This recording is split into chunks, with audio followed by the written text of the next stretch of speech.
In 1997, 16-year-old Lee Stace was working at a supermarket in Yamba. On the 2nd of September, she clocked off for the day and was never seen alive again. Campers found the remains near the coastal village of Brooms Head yesterday. Someone's keeping a shocking secret. And I remember saying to my dad, a lot of these people are lying. I want to help cut through the lies. Police today announced a $1 million reward for help to catch her killer. This is a live police investigation. With your help, we can bring Lee's killer to justice. If you're staying silent, you're protecting that person who is a murderer of a teenage girl.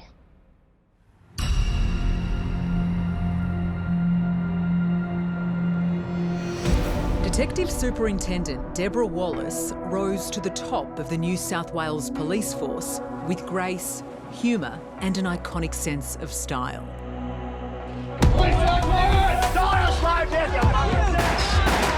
The person that was shot is known to police. In her incredible 37 years in the force, Wallace took on murderers, drug suppliers and bikie gangs. All cases can be solved. They're never cold. And you never give up.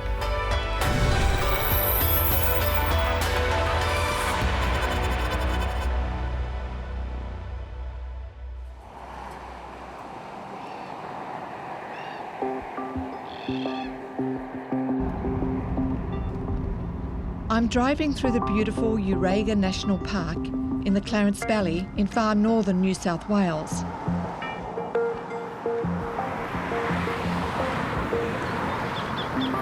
I'm on my way to the coastal town of Brooms Head, located within the park.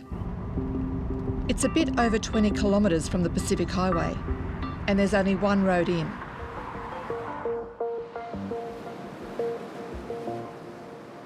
Brooms Head got its name literally from a broom which washed ashore from a shipwreck in 1870.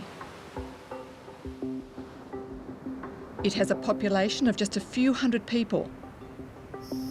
But in the summer holidays, the caravan park and campsites fill quickly, swelling the town to capacity.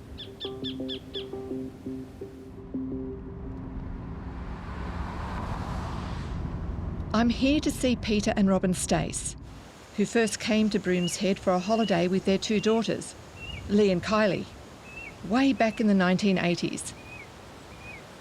The family loved it so much, they moved here. You were saying you grew up in the Hunter Valley. That's where you originally were from? Yes, from Maitland. And how old was Lee when you moved to Brooms Head? 12 and a half. Yeah. Because she started year 7 at Maclean High School. And her eldest daughter, Kylie, she was in year 9, so she had 4 years to go, so we thought it was the right time to make the move. I can remember when we had a family discussion about moving up there. The kids, the two girls, Kylie and Lee, they said, yeah, great. Lee said, oh, that'll be good.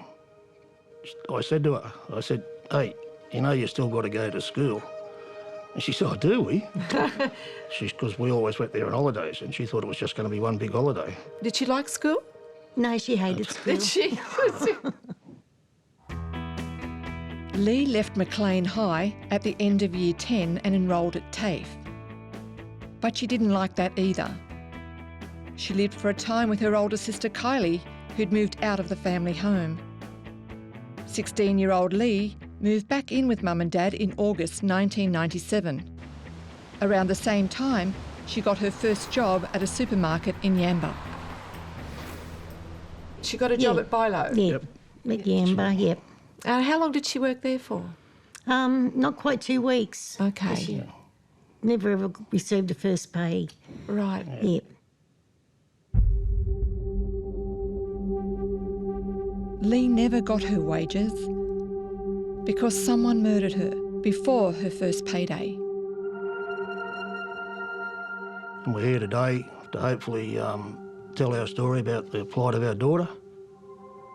And hopefully someone out there that has information will decide to come forward.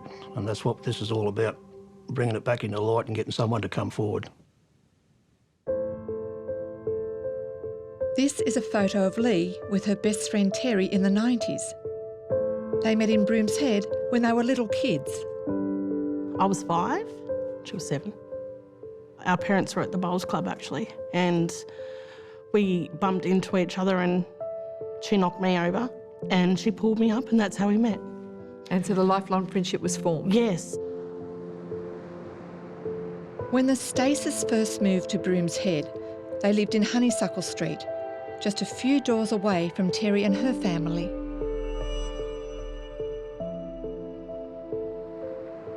Peter and Robin, they were like second parents to me. If I wasn't at Lee's place, Lee was at my place. So inseparable, almost. We were inseparable, yes. Yes, always with each other. And she called my mum and dad, and I called her mum, dad. We were very close.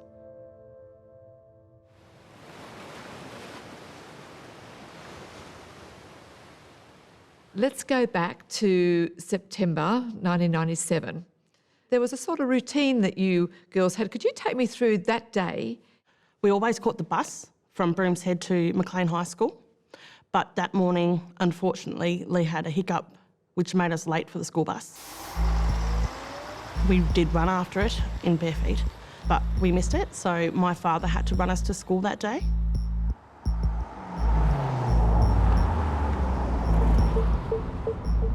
Terry was 13 and still at school. So as she walked through the gates at Maclean High, Lee had to figure out how she was going to get to work in Yamba, a further 16 kilometres away on the coast. In the end, Lee hitched 2 rides from passing motorists.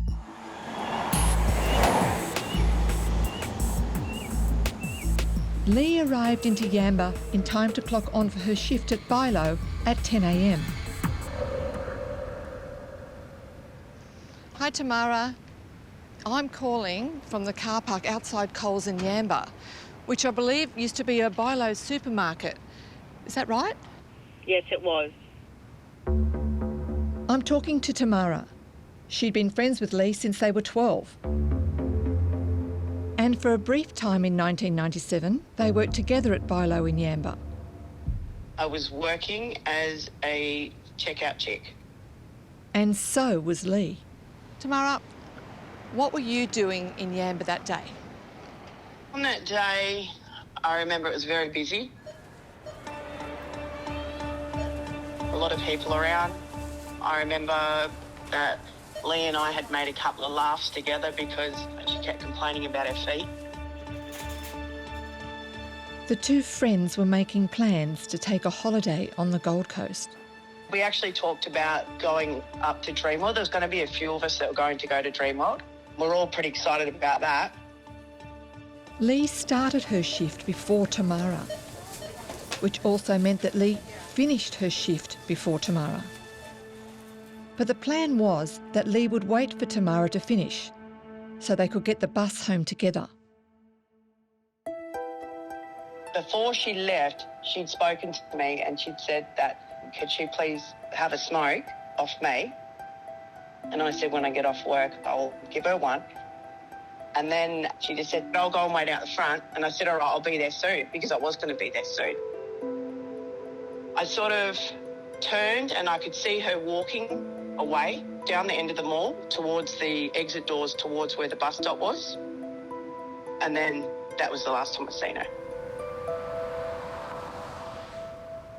15 minutes later, Tamara finished her shift. But within those 15 minutes, Lee had disappeared.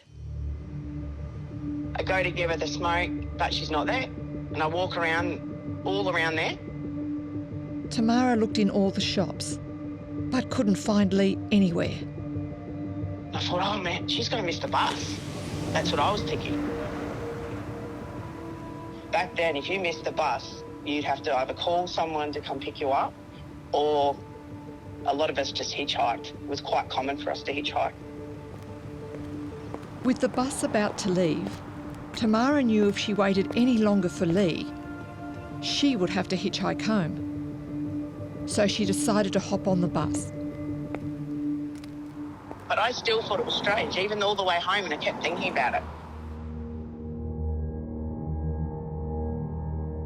The girls would usually get off the bus at Maclean, and then Lee would ride back to Brooms Head on the school bus with Terry once she had finished her day at Maclean High. However, that day she wasn't on the school bus. Was that a surprise to you? It was, but that afternoon I got off at my auntie's place because I had a game of netball to play with my cousin. So I really didn't take much notice of it.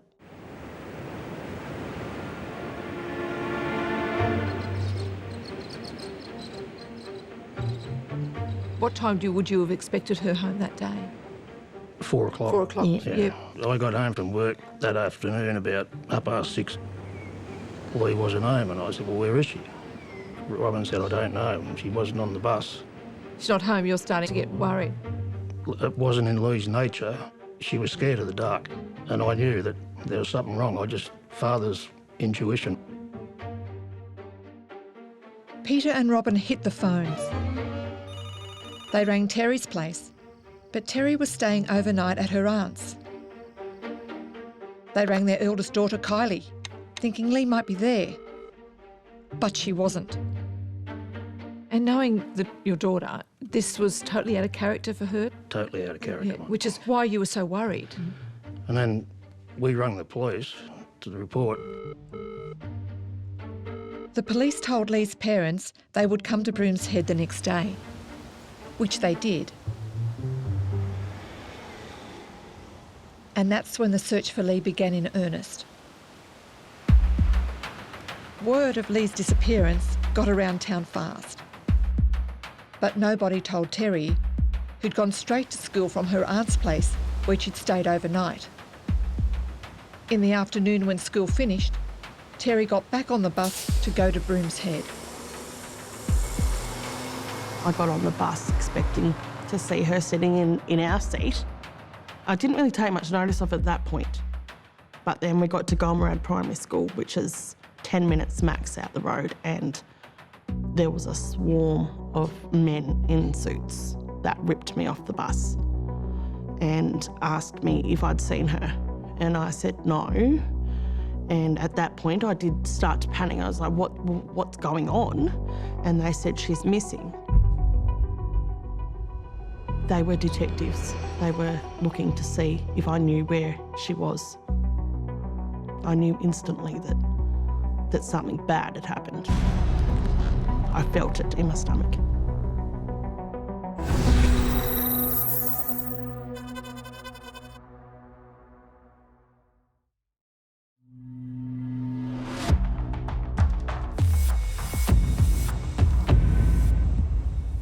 On Wednesday, the 3rd of September 1997, 13-year-old Terry Blackwell was catching the school bus home from Maclean to Brooms Head.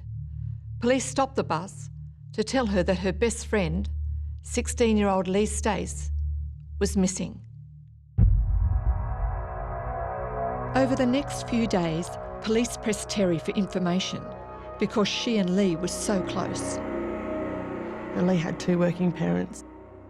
You know, she was at that age where her parents didn't really know much, she didn't tell them much. I was the one that got told everything, So you would have known more about her lifestyle than probably all thoughts and dreams and ambition than anybody. Yes, it was me. I was the one that knew her as a whole person. A lot of people at the time, including the police, believed Lee may have run away. But Terry knew that didn't happen. She just doesn't disappear. That just wasn't Lee's persona. Lee's workmate Tamara believed the police underestimated the seriousness of the situation. The police didn't speak to me for a while, to be honest. I think they just thought a teen runaway or something like that. I knew that she was going to go back home because she'd said, I'm going home.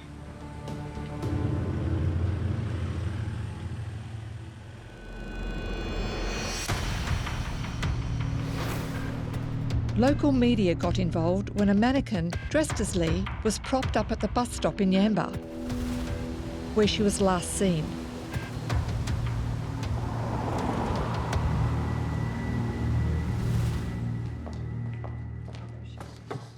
My name is Deborah Novak, and up until 5 years ago, I was employed by a local regional newspaper. What were you doing there? What was your role? So my role was press photographer. I used to also write stories as well.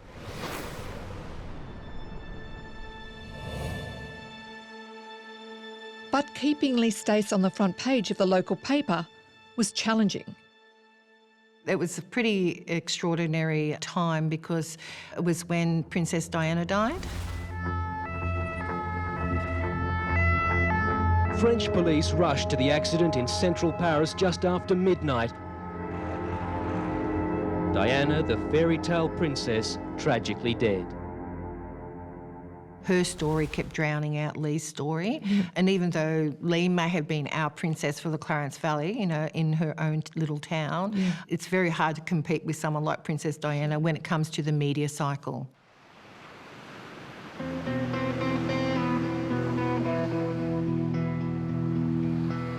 Days turned into weeks, and Lee's parents, Peter and Robin, grew more desperate with every passing hour. I made posters. I drove around different towns, Byron Bay, Lismore, putting posters up. I went to different shops, police asking if they, you know, found this missing girl. Yeah. I done everything I could. I sat on the front veranda waiting for her to come home. Robin was always of the belief that Lee was going to come home. You know, and I just didn't think she was.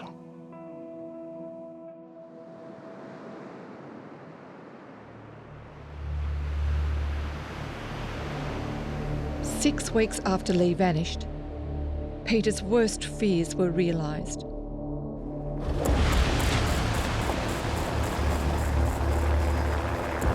Campers found the remains near the coastal village of Brooms Head yesterday.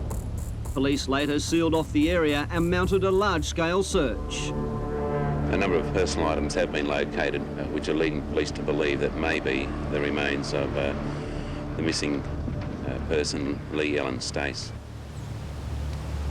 Robin was always hoped for the best. I've had my fears, but always hoped they wouldn't come true. But they did. Terry was given the devastating news at the family home in Honeysuckle Street. My parents met me on top of the steps, which was unusual for them. And I just looked at my mum and I could tell by this look on her face that something was wrong. And I said, they found her, didn't they? And she said, yes, they have, darling. And I said, and she's dead? And Mum said, yes. Yep. It was just overwhelming. I just ran, and I ran, and I ran, and I ran. Oh, sorry. Don't worry, it's normal, okay? Lee's remains had been found in a shallow grave near Redcliffe Beach, less than 4 kilometres from Brooms Head, and only accessible via a dirt track. Lee was probably murdered on the day she went missing, then buried by her killer or killers under a bush canopy. She was naked, leading police to believe she'd been sexually assaulted. A blood-stained piece of rough sawn timber found nearby was identified as the probable murder weapon. You were also taken to the area that they found Lee's remains. That's correct. I was taken up there to see if the area was familiar to me, because Lee and I spent a lot of time up there. That particular spot where she was not far from where we often did picnic. That must have been very traumatic for you. That was extremely traumatic for me. What were you feeling then? Everything was running through my mind about how she was feeling and how afraid she would have been.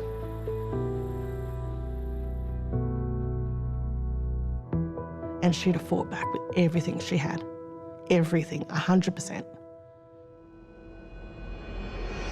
And I remember the detective at the time. He took me up there to show me this place, and I remember kneeling down. I said a prayer. I made a promise that I'll never let this case rest while I'm alive.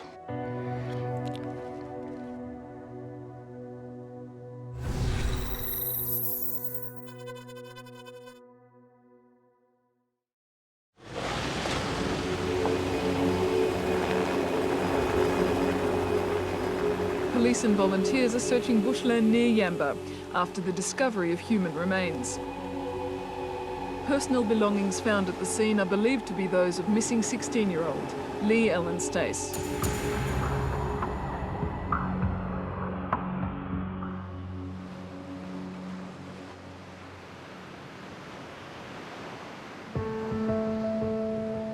Lee's remains were discovered at Redcliffe, between the beach and the campground. She'd been murdered just a few kilometres from her home in Brooms Head. Journalist Charles Miranda was sent to cover the story for the Daily Telegraph. I remember turning up to the crime scene. We got up there before dawn, sat in the car park, and then all of a sudden, it was like a circus. There must have been over 100. You had SES, you had the Rural Fire Brigade, you had people turning up with rakes. It was like, who are you? Oh, we're just people, live nearby. Yeah. The whole area should have been locked down as a crime scene.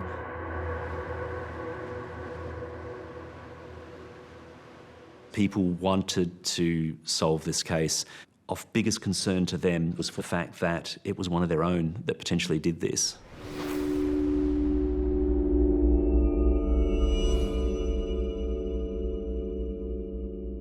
Half the local population wanted to believe it was a blow-in, it was someone going up and down the Pacific Highway, Ivan Milat style, but those, I guess, more connected with the community thought, no, this is local.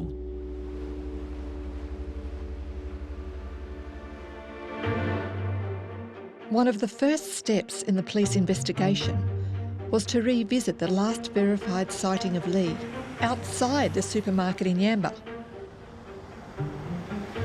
I'm meeting Deb Novak there to ask how she thought Lee might have travelled from Yamba to Redcliffe. How do you get there? Is there only one way to get there? Okay, so there are two ways to get there, and one way is the back way and one way is through Maclean. What do you think would be the most likely route she'd go? My gut instinct would be Maclean. Okay, let's hit the road.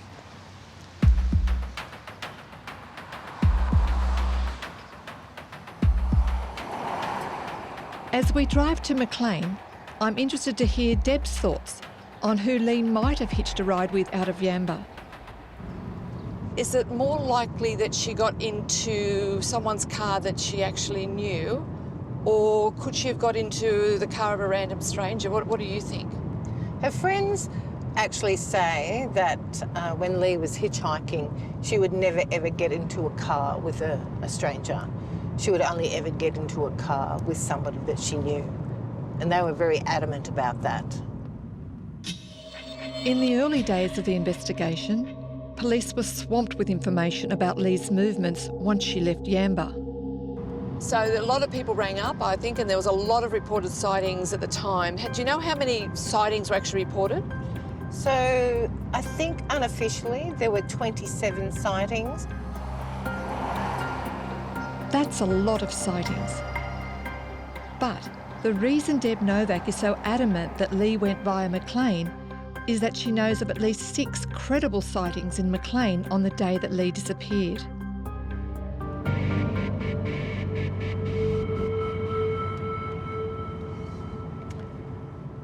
See the Ace Variety discount shop, that's where she stopped and bought a packet of cigarettes. Right. If Deb is correct, Lee got into 2 different cars. One took her to Maclean, and then a second car took her to Redcliffe Beach, where she was killed. But who was driving those cars?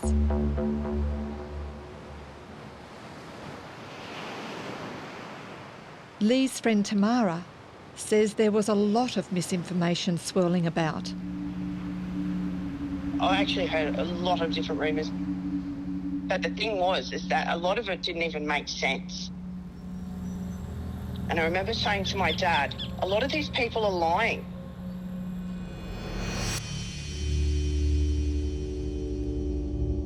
I now realise why it took police so long to get a handle on this case. In the first year of the investigation, police examined more than 100 persons of interest. It took 12 years for the long list of suspects to be narrowed down. In 2009, when a coronial inquest was finally held into the murder of Lee Stace, 3 key suspects were publicly named.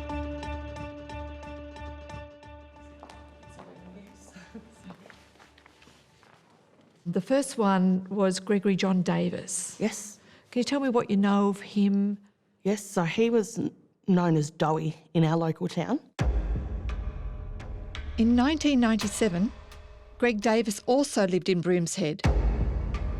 In fact, he lived on the corner of Baronia and Honeysuckle Street, right near Terry and Lee. And he lived 2 doors down from me on the corner opposite Lee's house. Dowie had 2 girls, one who went to school with us as she was in my grade, and one older.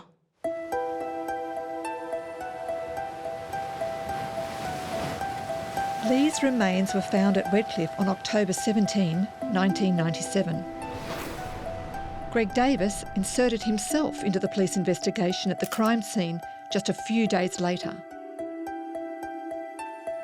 There was nothing anonymous about this guy. He wanted everyone to know that he believed he had information that was relevant to this case. Greg Davis reported to the police and the media that he'd seen someone acting suspiciously at Redcliffe around the time that Lee disappeared. Davis gave a detailed description of the man, right down to the style of his pants. His information was so specific and so clear in his mind. I think to some detectives on the case, they thought, well, hang on, we have a suspect, let's move the case in that way.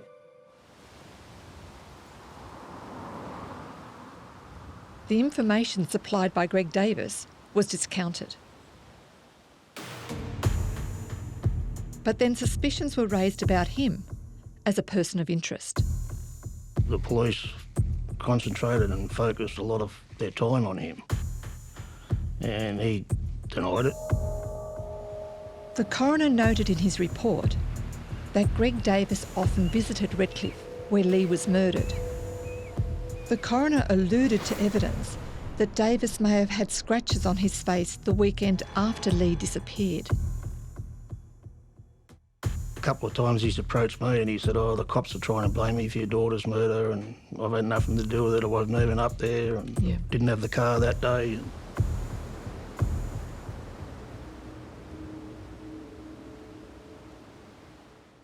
The coroner concluded there was insufficient evidence to charge Greg Davis, and we make no allegations against him. The coroner named 2 other suspects, Anthony Charles Apps and John George O'Leary. They're both known sex offenders, and they both accused each other of the murder of Lee Stace. Do one of those 2 men particularly have information that could help police? Absolutely. Are they willing to share it? Absolutely not.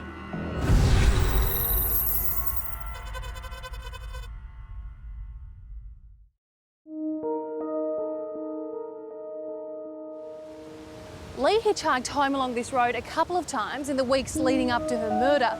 Police have identified 3 main suspects, a former neighbour of the Stace family and 2 known child sex offenders who lived locally. One of them is a convicted killer. 33-year-old Anthony Apps. Apps was a strange character. He was, just prior to Lee's disappearance, a local in Brooms Head. He lived directly across the road from my house.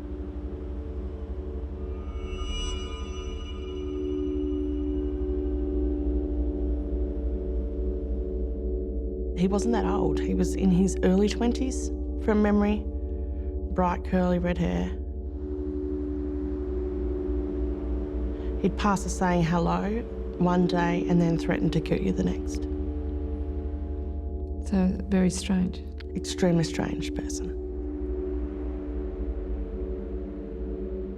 There was a very strong connection between Apps and Lee. And what were those connections? It was a family connection. Lee was friends with his girlfriend's daughter. There was a stage where he was actually accused of sexually molesting his stepdaughter.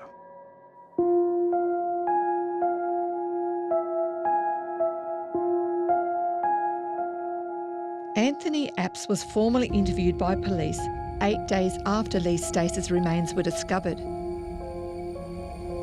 He denied any involvement in her murder, but struggled to account for his movements on the day she disappeared.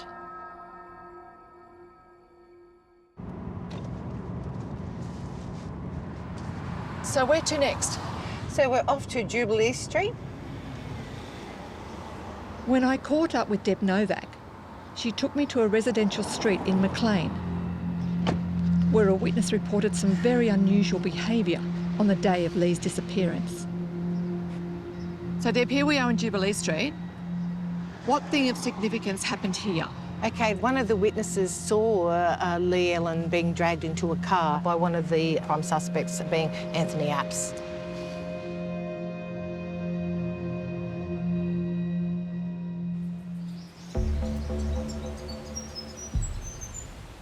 Two days after he was first formally interviewed by police, Anthony Apps injured himself trying to break into a museum in Maclean. There was some suggestion at the time that he may have injured himself on purpose. Apps also had an unusual reaction to a TV news report on Lee's murder inquiry in 2000. On the night of the broadcast, he stole a vehicle from a prawn farm where he was working near Yamba and went on a crime spree.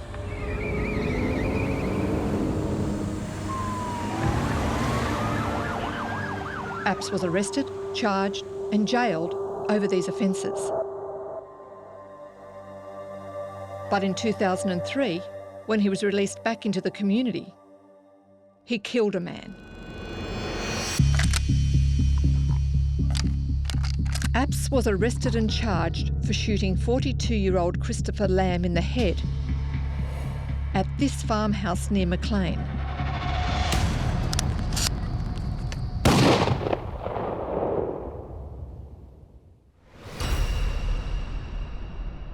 Apps was sentenced to 27 years in jail.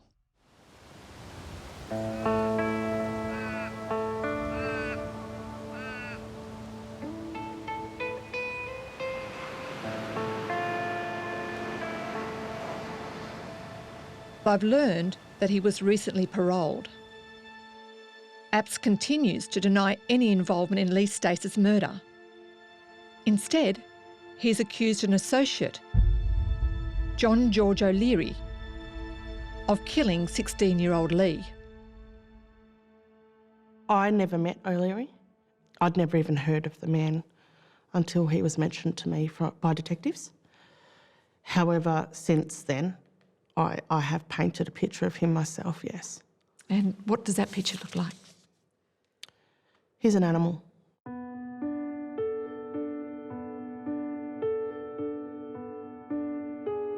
In 1994, 3 years before Lee was murdered, O'Leary committed a heinous crime against 3 schoolgirls from Maclean High. O'Leary lured the girls aged 13 and 14 into his car by offering food, alcohol and cannabis. He took them to a beach where he tied them up and raped them.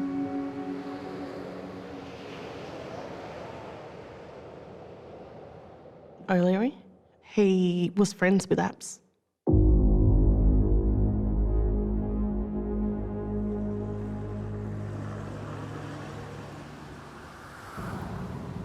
So this is the pump station? Yes, that's correct. This is the pump station where Lee was apparently seen. When I was out driving with Deb Novak, she took me to the Palmer's Island pump station on the road between Yamba and Maclean. A member of the public reported seeing Lee here on the day she disappeared. A hair clip, later identified as possibly belonging to Lee, was also found at the pump station. But there's one other thing significant about this location. Yes, the two persons of interest, Anthony Apps and John O'Leary, work at the prawn farm just up the road here. And they would have had the opportunity to drive past Lee if she was there, heading back to their place of residence. Interesting. Very interesting.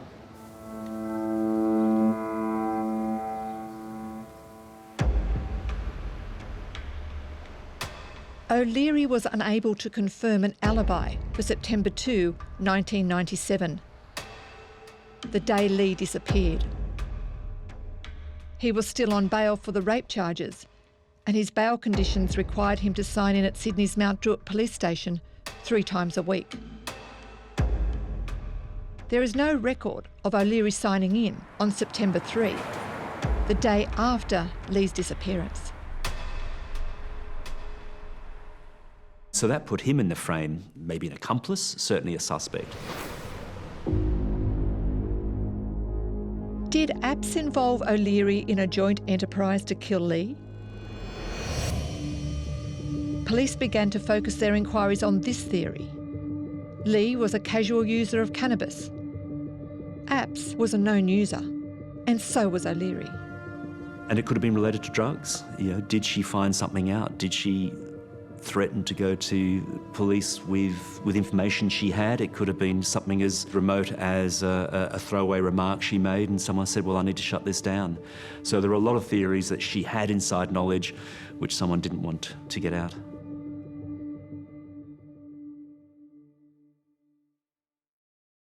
When O'Leary was behind bars serving time for the schoolgirl rapes, he spoke to a prison informer about Lee's murder.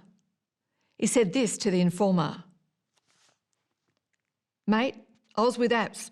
We went to Brooms Head from Maclean. Apps was the one that done the final straw on her." That quote was presented to the coroner's court by a police officer in 2009.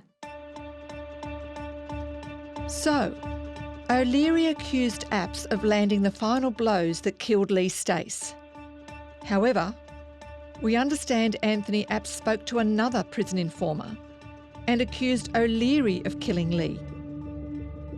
Neither man has been charged with Lee's murder, and we make no allegations against either of them.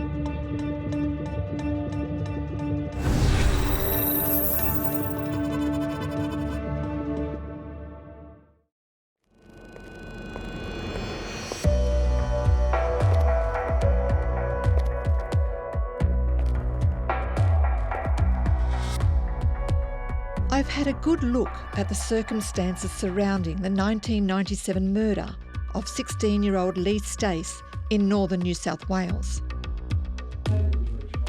But now, it's time to review the facts and the key suspects with former New South Wales detective Wayne Hayes.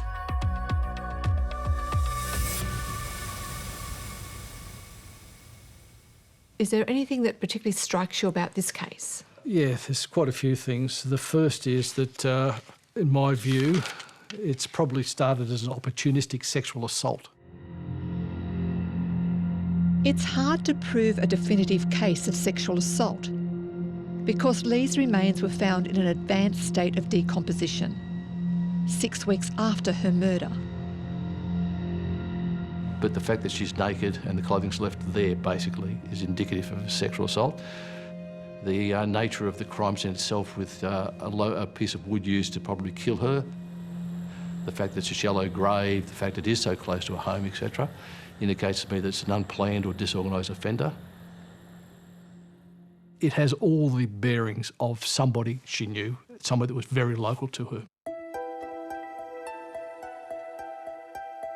I agree with Wayne, so I want to hear his thoughts on the 3 persons of interest identified in the coroner's report. Starting with Greg Davis, who lived near the Staces in Brooms Head.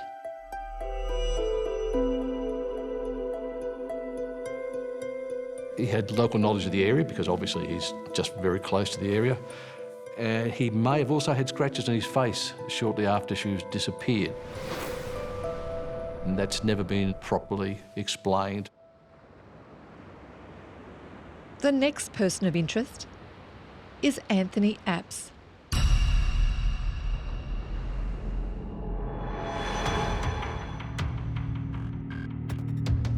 His antecedents of being a local, knowing the victim, a history of violence, it all goes in there into the package that makes him a very worthwhile person of interest. Apps has not been able to provide a watertight alibi accounting for his movements on the day Lee disappeared. Neither has his friend John O'Leary.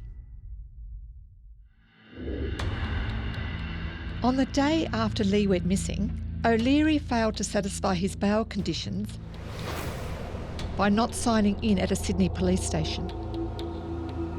And there's information received that he in fact had access to a motor vehicle. Right. So he could have actually travelled up there. O'Leary was on bail for raping 3 girls from Maclean High School. There's some similarities to this crime insofar as they were youngish girls.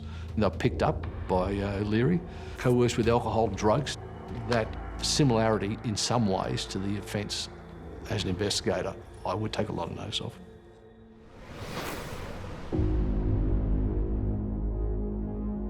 What do you understand of the relationship between Apps and O'Leary?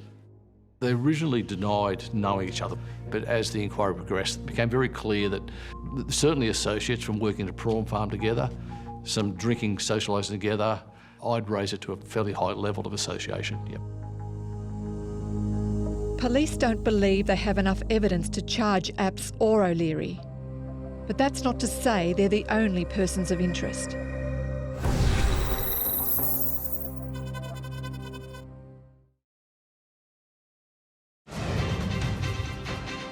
The family of a teenager murdered on the state's north coast more than 20 years ago hopes the case will finally be solved. The body of 16-year-old Lee Ellen Stace was found in a national park near Brooms Head in 1997. Police today announced a $1 million reward for help to catch her killer.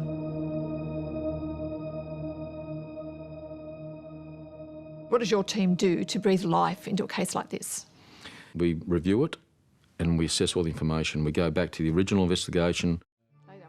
Detective Superintendent Danny Doherty leads the New South Wales Police Homicide Squad.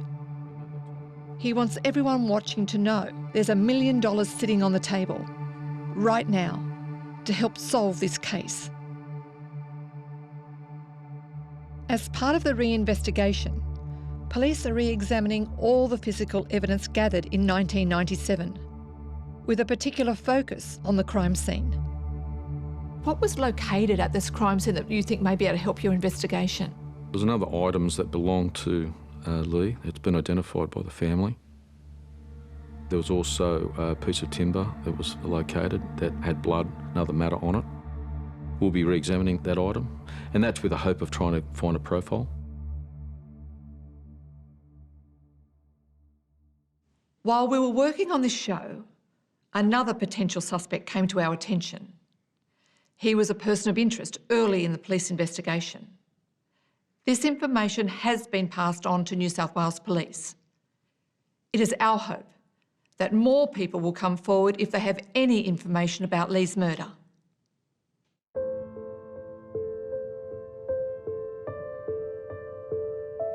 What would you like to say to anyone watching this show? Just come forward. It's not too big and it's not too small. It could be that tiny piece that we need to get some peace. Lee deserves peace, and all of those that are left behind, we deserve it too. I really would like justice to be done and the murderer be found.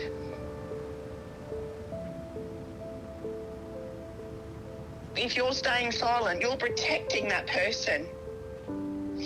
You're protecting that person who is a murderer of a teenage girl.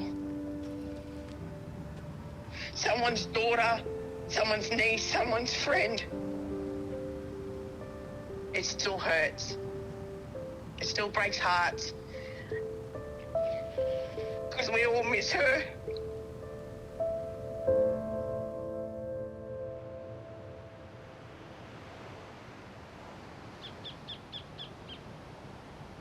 It's been a long road for everyone. Robin and Peter are regular visitors to Redcliffe Beach, where they've established a memorial to Lee behind the dunes. Good morning, Lee. Oh, it's not too bad. It's off your weeds here. Well, it means, you know, a terrible lot to us because this is where our daughter was murdered and it's where she was buried. Yeah, this is where she is, not in the cemetery in town. Yeah. There's that relic that Julia got off the beach. I made a promise to my daughter that I'd maintain this place as long as I'm alive, in her memory. So, yeah, that's what we do, don't we, dear? Yep. And we'll just keep looking after this place as long as we can.